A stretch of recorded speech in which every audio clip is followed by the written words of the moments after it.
आज हम बात करने वाले हैं एक ऐसे शख्स की जिन्हें अमेरिका का सेवियर कहना भी गलत नहीं होगा, क्योंकि 20वीं सदी की सबसे बड़ी दो मुश्किलें जो कि द ग्रेट डिप्रेशन और वर्ल्ड वॉर 2 में इन्होंने अहम किरदार निभाया।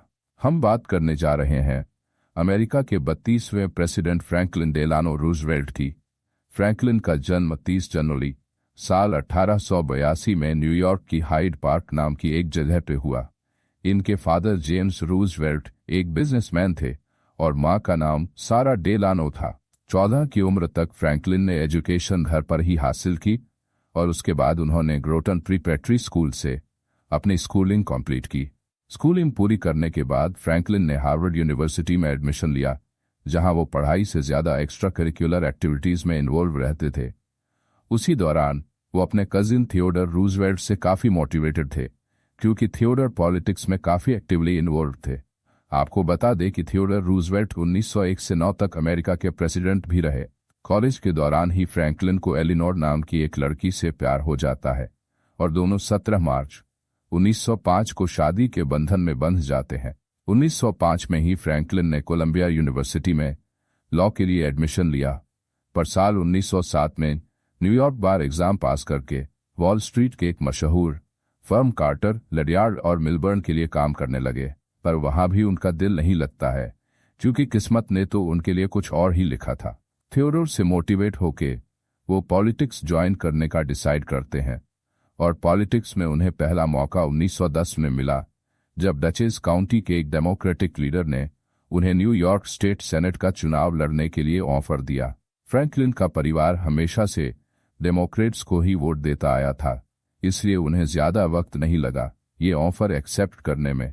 फ्रैंकलिन खूब जोर शोर से कैंपेनिंग करते हैं और इलेक्शन जीत जाते हैं। फ्रैंकलिन ने 1912 के प्रेसिडेंशियल नॉमिनेशन में प्रोग्रेसिव लीडर वुडरो विल्सन का सपोर्ट किया।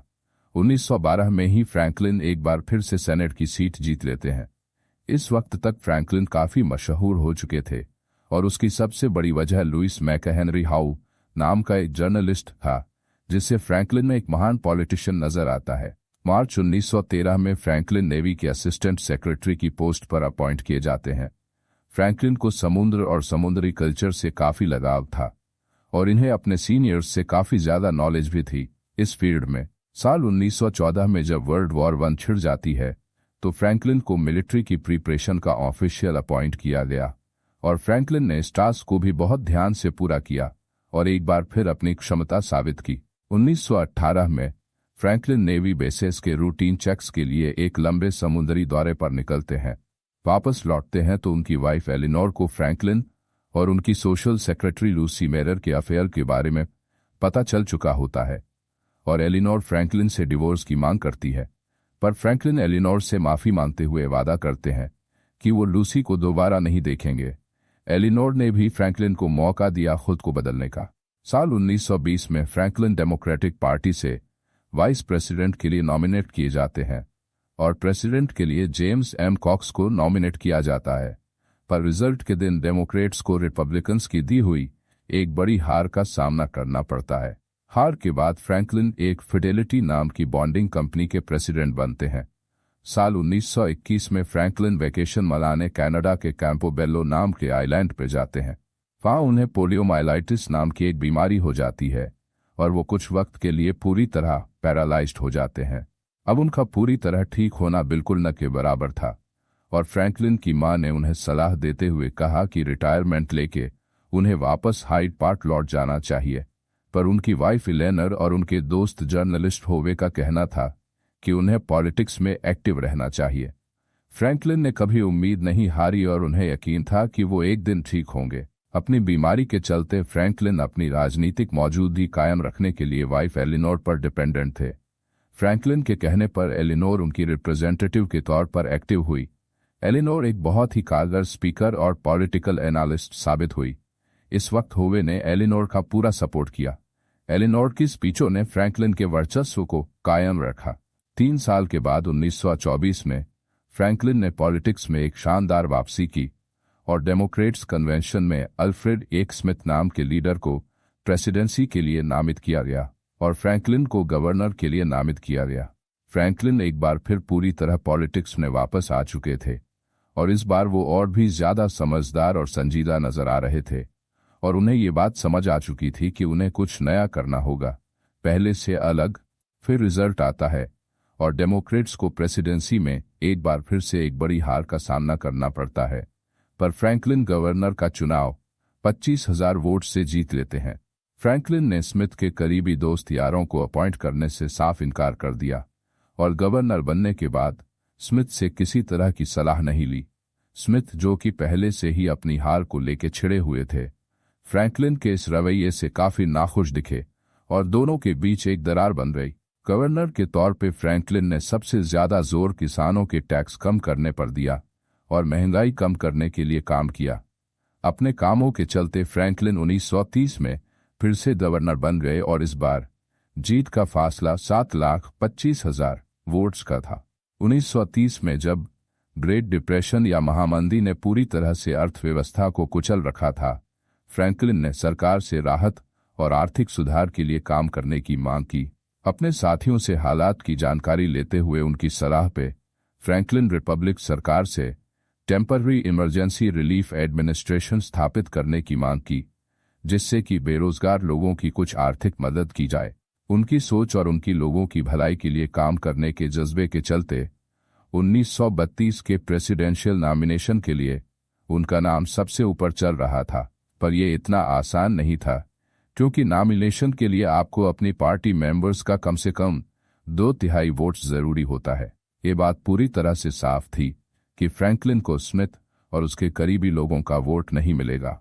मामला बीच में ही फंसा हुआ था जब जॉन नांस गार्नर, जो कि स्टेट सीनेट के स्पीकर थे, उन्होंने अपना सपोर्ट फ्रैंकलिन को दिया और फ्रैंकलिन ने 2/3 वोट हासिल करके प्रेसिडेंसी के लिए नामित हो चुके थे और गार्नर वाइस प्रेसिडेंट के नॉमिनी बने। नॉमिनेशन स्पीच में फ्रैंकलिन ने न्यू डील नाम की एक पॉलिसी लाने का वादा किया। अमेरिका के लोगों के पास 2 ऑप्शन थे, पहला मौजूदा हूवर की सरकार की नाकाम कोशिश और दूसरा एक नई पॉलिसी जिसके बारे में लोगों को कुछ ज्यादा पता नहीं था। न्यू डील एक तरीके का प्रोग्राम था जिसमें काफी सारे मेजर्स थे जिसकी मदद से डिप्रेशन के इफेक्ट को खत्म किया जा सके। इससे 1933 से 1939 तक लागू करना था। अमेरिकन वोटर्स ने डेमोक्रेट्स की न्यू डील के लिए वोट किया और 8 मार्च 1933 को फ्रैंकलिन रूजवेल्ट अमेरिका के 32वें राष्ट्रपति बने। प्रेसिडेंट बनने के 3 महीनों के अंदर न्यू डील लगभग पूरी तरह से लागू हो चुकी थी, जिससे द 100 डेज भी कहा गया। नई सरकार का सबसे पहला टारगेट बेरोजगारी खत्म करना था और उसके लिए काम शुरू कर दिया गया। कई नई एजेंसियों को बनाया गया, जैसे कि वर्कर्स प्रोग्रेस एडमिनिस्ट्रेशन और सिविलियन कंजर्वेशन कॉर्प्स। इन एजेंसियों का मेन मकसद इमरजेंसी की हालत को खत्म करना था और टेम्पररी जॉब्स और रोजगार पैदा करना था। वर्कर्स प्रोग्रेस एडमिनिस्ट्रेशन ने लगभग 50 लाख रोजगार दिए।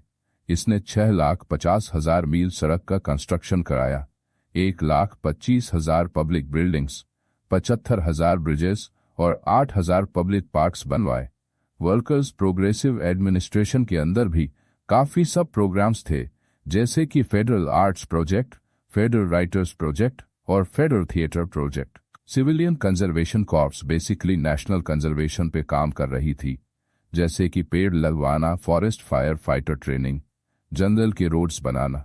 1933 में ही एग्रीकल्चरल एडजस्टमेंट एक्ट नाम का एक प्रोग्राम शुरू किया गया, जो कि इकोनॉमी सप्लाई घटाकर प्राइस स्टेबलाइज करने का काम करता और सप्लाई कम करने के लिए किसानों को सब्सिडीज दी जाती थी।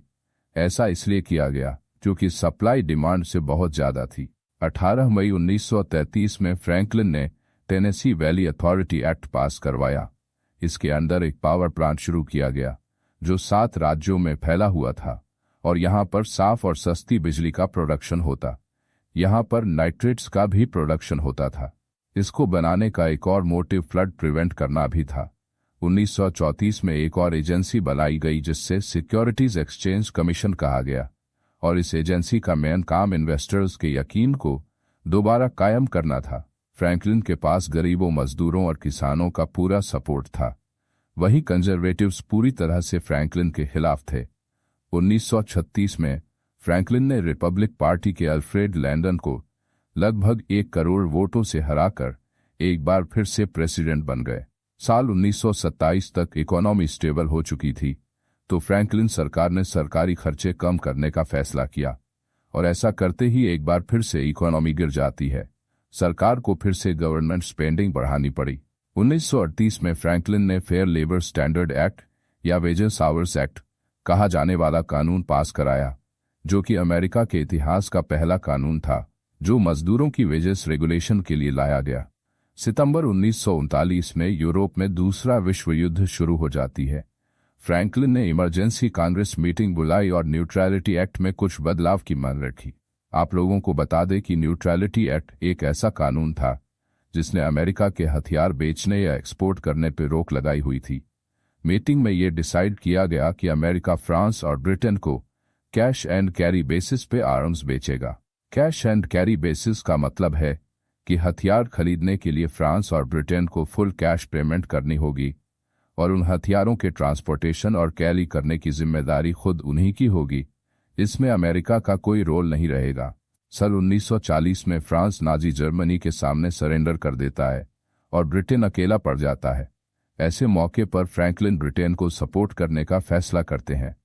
अमेरिका ब्रिटेन को 50 डिस्ट्रॉयर शिप्स भेजता है और बदले में उनसे 8 ब्रिटिश नेवल बेस अपने अंडर में ले लेता है।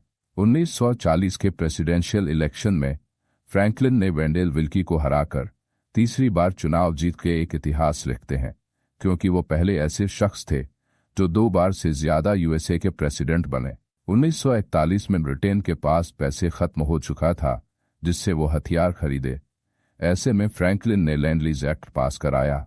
इस एक्ट के तहत अमेरिका नॉन कैश पेमेंट में भी ब्रिटेन को हथियार सप्लाई करेगा और इस बार शिपमेंट खुद यूएस नेवी पहुंचा रही थी और फ्रैंकलिन ने यूएस नेवी को जर्मन पनडुब्बी को शूट एट साइट का ऑन ऑर्डर दे रखा था।